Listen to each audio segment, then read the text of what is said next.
Which is not very far from Eastleigh, I Yeah, understand. it's a walking distance. Yes, In fact, from where we're living, yeah, hapo to karibu na Ainsworth Primary, it was walking distance to Pumwani. Yeah, so which was okay. Yeah. I mean, What prompted the move from Ruiru to Pumwani? Well, like I said, the school, because that was a boarding school. Yeah, that was a boarding school, and unfortunately, because it was a private school, the school fees were too much. And remember, there's now the three of us who are still in school. Yeah, there was our third born. Yeah, who she was still, I think she was in form 3, form 4.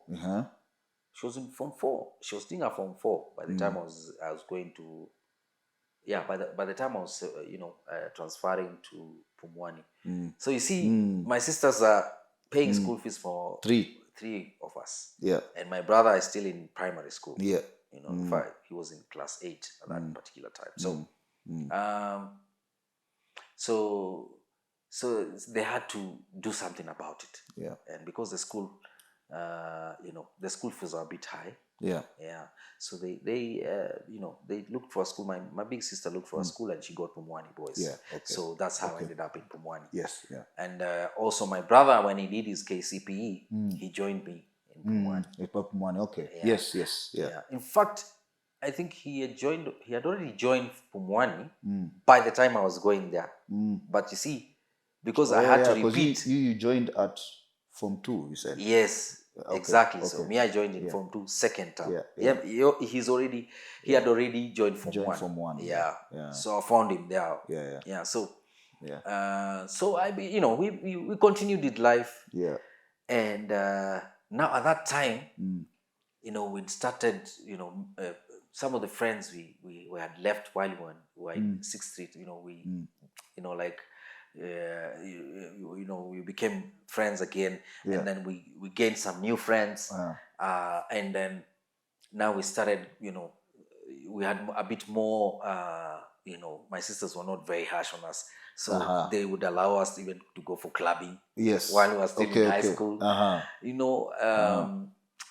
And they would do all sorts of things. And they played the parents role. Yeah. So I mean, they were our they are big sisters, so they had to do whatever they could to bring us up. And they did a good job.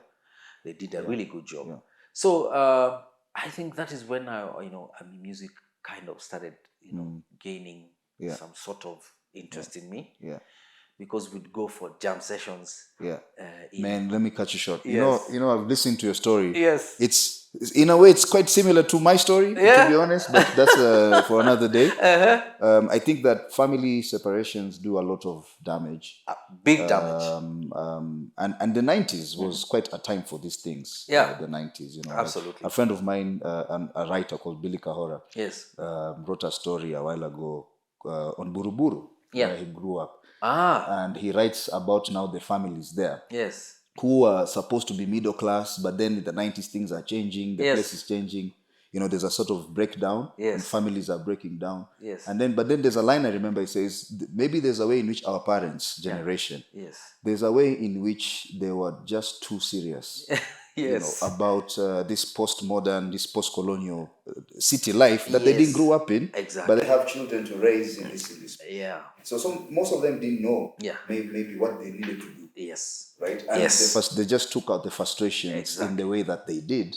To the children. Yeah, to the children. Yes. And now my question was going to be, man, I would like to meet your sisters one day. I think they did a great job. You will. I'll make sure I come. Yes. I bring them to one of these funny Yes, please do, man, because I think like they really made you. They really saved you, right? Absolutely. Right? And in fact, my question was going to be, so when you grow up with such a harsh father, how do you become a musician even in such a household? But then now it seems it's your sisters who give you that breather to now kind of discover yourself up on Apale. So tell us about how that happens, Sasa. Okay, so my father used to have a band, and not just a band, he also had a dance group, and they used to call themselves Afro Sunset. Yes. And I think this name emanated from the fact that he was in. There's a group he had joined in Starehe Boys, and they did a couple of tours. Oh wow! Okay. Around the world. Yeah. Like it was a big group. The group that he had joined at that particular time. It was a huge. Like when he was in high school. When he was in high school. Yes. So no, actually. He had started while in primary school. Like he started in Starehe while he was in primary school. Yeah. Yeah, like that. Starehe had a primary school? Yes. Oh, okay. Maybe when he started. Yeah, when he started. Because he used to say that, at some point they were packing boys. So they were taken from the streets. Yes, that's how Starehe starts. Yeah. Taken from the streets. Yeah. And I think that's how they were molded now to even join Starehe Boys. Yes. Yeah, so I think kind of, I don't know whether he'd gone to a primary school, where he used to live. Yeah. I can't remember. And Starehe is not very far from Eastleigh also. No, right? It's not. But you see, that's not where he grew up. Okay. My father didn't grow up in Eastleigh. We just happened to when he got a family now. They moved. He grew up in that place called Muthure, by the way. I see. Okay. Because that is where now most of his relatives are from my grandma's side. Yes. Okay. Yeah. So anyway, so my father, he would have his people come and do rehearsals in the house, like they practice in the house, do all the rehearsals. If they had a gig, they would do all the rehearsals in the house. So he grew up seeing, singing, performing. Even we saw him doing interviews on telly, like on KBC. Oh wow! Those days, there was this program called Joy Bringers. And my father... I don't remember, but I believe you. Yes. Trust me, if you go to the archives, you go to KBC, you'll find and you'll even find some of the interviews my father did. I see. There. And at that time, he used to do a lot of gospel music. Okay. Yeah. Okay. So obviously, that is where it began because of his influence. Yes. And then my father used to have, he used to have records and tapes for musicians or artists like Bob Marley. He'd listened to a lot of country music. People like the late Kenny Rogers. Yes. Don Williams. Yes. Dolly Parton. Judy Butcher. Judy Butcher. Yes. We had a Judy Butcher tape. Evelyn Brothers. He had all this kind of collection. For music. He loved country music. I believe that is where it came from, even though I was not interested. When I was growing up, I was really not interested because we didn't have a good relationship. Yes.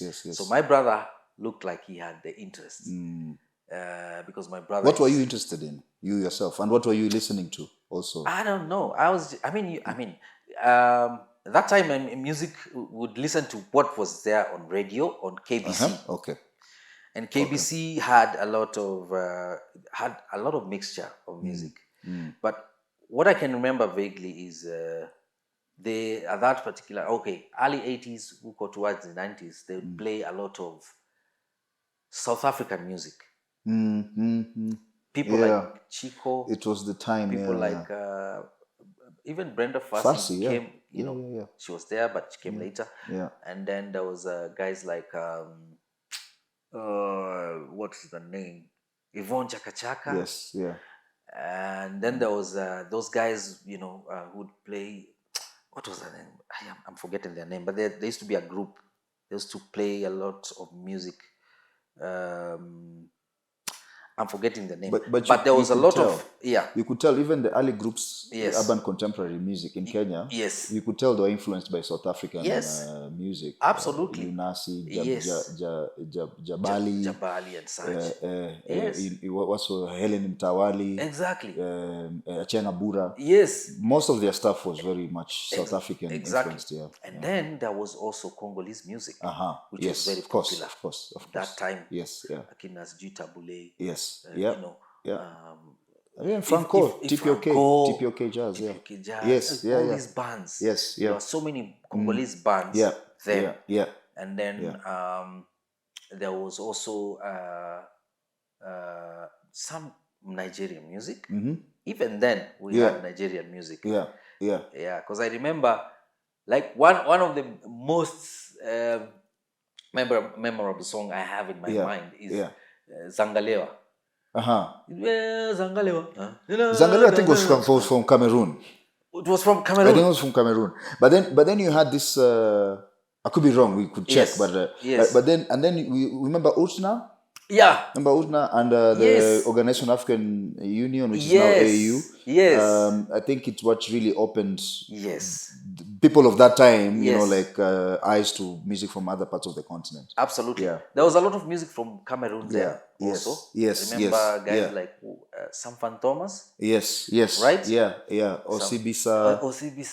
And then you had people with this music from, I remember being picked by this music from Mali. Yes. As well. Mali. Senegal. Senegal. Yes.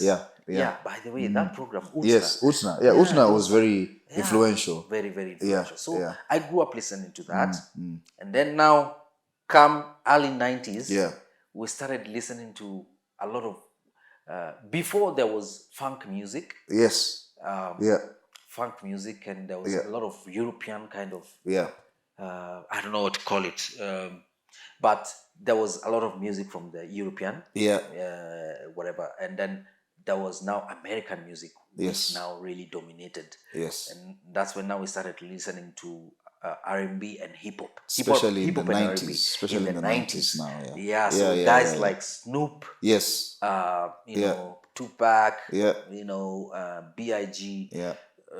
The likes of Boyz II Men, R. Kelly, Aaliyah and all. So, music kept, evolving.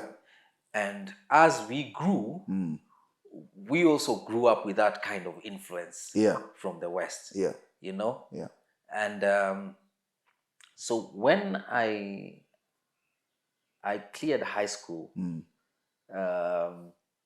that was in 98. Still, I did not know that I had it in me to do music. I did not even know I had the talent to sing. What did you want to do? I had no clue. To be honest, I had no clue. You were just there. I was just there. Let me tell you, I think this is a subject that we need to, we need to talk about. And I think I need to say that I think I was depressed while I was growing. I did, when I look back in time, I had depression, and I didn't know.